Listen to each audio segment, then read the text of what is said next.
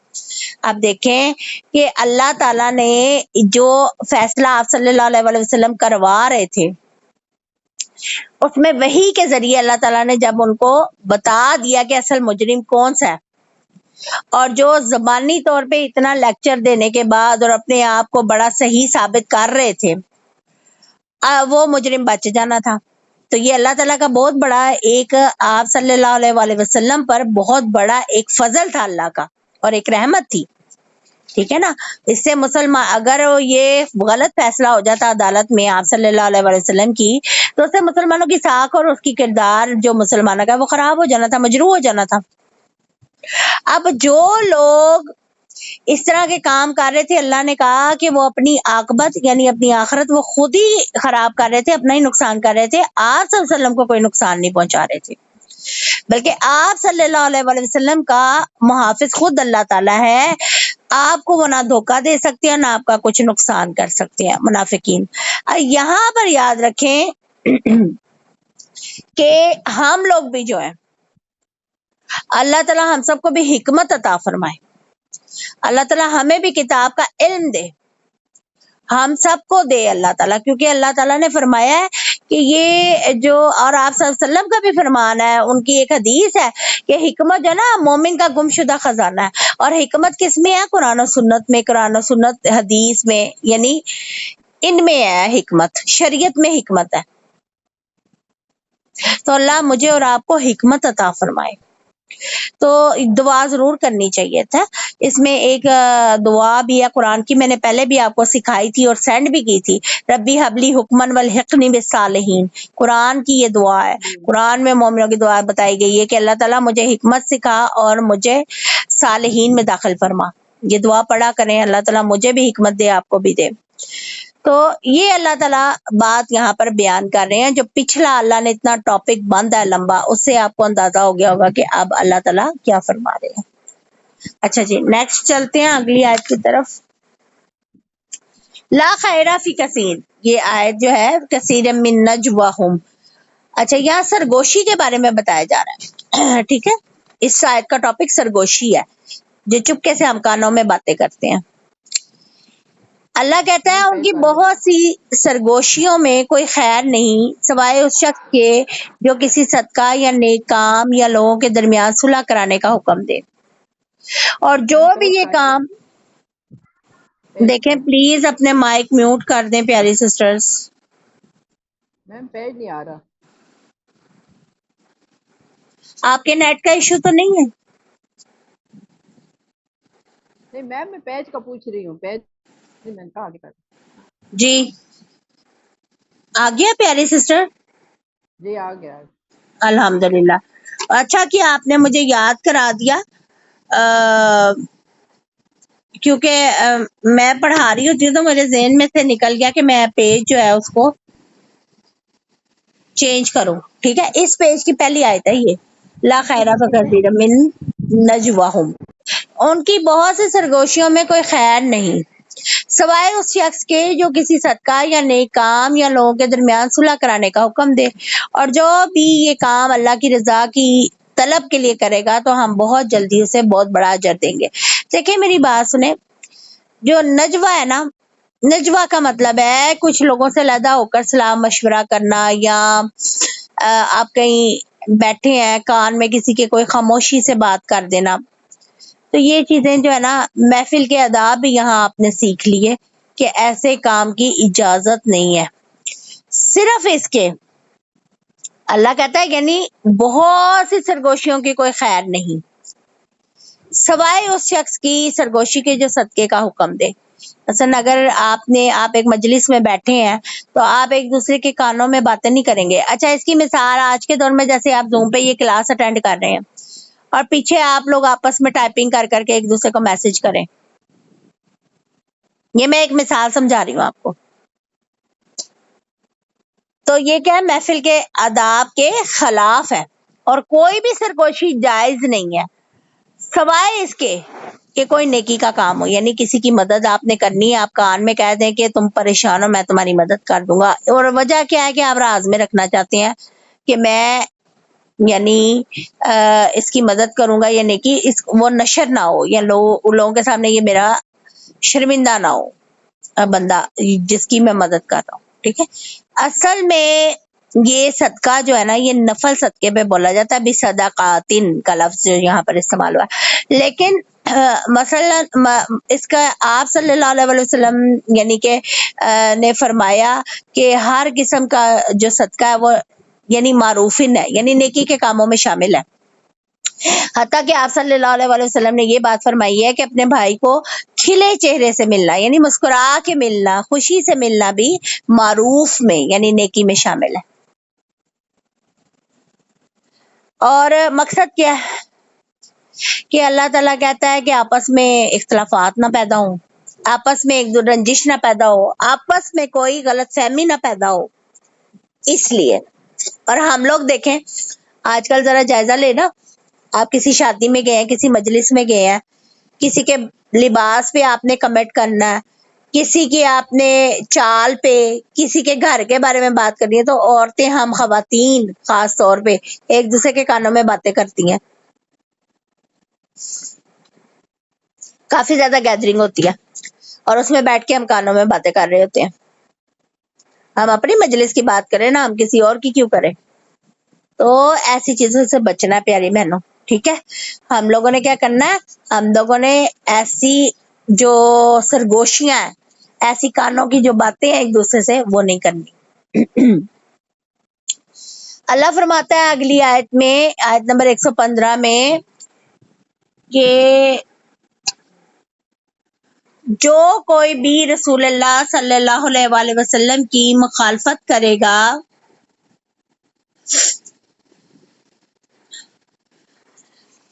آپ صلی اللہ علیہ وآلہ وسلم کی مخالفت کرے گا تو اس کے بعد اس کے لیے ہدایت خوب واضح ہو چکی، اور مومنوں کے راستے کے سوا کسی اور کی پیروی کرے، اگر کوئی شخص یعنی کسی اور کی پیروی کرے، ہم اسے اسی طرف پھیر دیں گے جس طرف وہ پھرے گا، اور ہم اسے جہنم میں جھونکیں گے، اور وہ بری لوٹنے کی جگہ ہے۔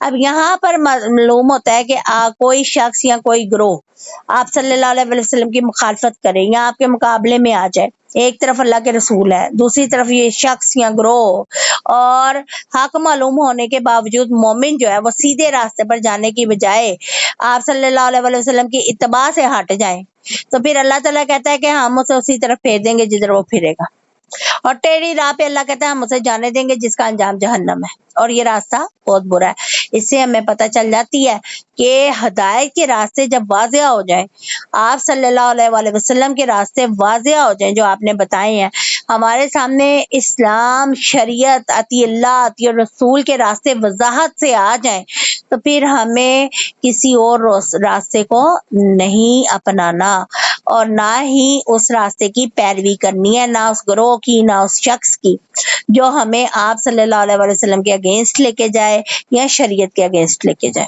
ٹھیک ہے؟ کیونکہ اس پر اللہ تعالیٰ نے جہنم کی وعید سنا دی، یعنی اللہ نے وعدہ کر دیا کہ اللہ نے اس کو جہنم میں ڈالنا ہی ڈالنا ہے۔ اب یہ دیکھیں آپ صلی اللہ علیہ وسلم کے دور میں تو صحابہ کرام کا اس راستے سے ہٹنا بھی کفر اور گمراہی تھا نا، وہ جماعت تو ایسی تھی جس کی ٹریننگ آپ صلی اللہ علیہ وسلم نے کی تھی، اور سب جو تھے وہ پیروی کرتے تھے آپ صلی اللہ علیہ وسلم کی ہر طرح سے۔ لیکن آج کے دور میں ہمیں بڑے زیادہ اس طرح کے مسائل کا سامنا ہے، ٹھیک ہے نا؟ آج بہت زیادہ ہمارے سامنے ایسے مسائل ہیں، تو ہم نے کیا دیکھنا ہے؟ سب سے پہلے قرآن و سنت کو دیکھنا ہے، شریعت دیکھنی ہے اپنی، کہ آپ صلی اللہ علیہ وسلم کی زندگی کو دیکھنا ہے، قرآن کو دیکھنا ہے، اللہ کے احکامات دیکھ لیے، اللہ کے رسول صلی اللہ علیہ وسلم کے احکامات دیکھ لیے، ان کا عمل دیکھ لیا، تو پھر ہم نے اس راستے سے نہیں ہٹنا، ٹھیک ہے؟ یہ اس میں پھر آپ بہت سمجھدار ہیں، ماشاءاللہ میری کلاس اتنا آپ نے پڑھ لیا، ماشاءاللہ اللہ نے آپ کے فہم میں اضافہ کیا ہوگا کہ آپ خود اتنا تو پہچان سکتی ہیں کہ ہم نے صرف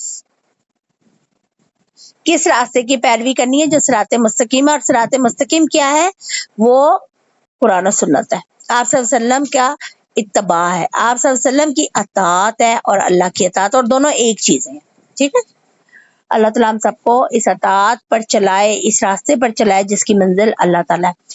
آگے اللہ تعالیٰ فرما رہا ہے بے شک اللہ اس بات کو نہیں بخشے گا کہ اس کا شریک بنایا جائے، اور بخش دے گا اس کے سوا جو چاہے گا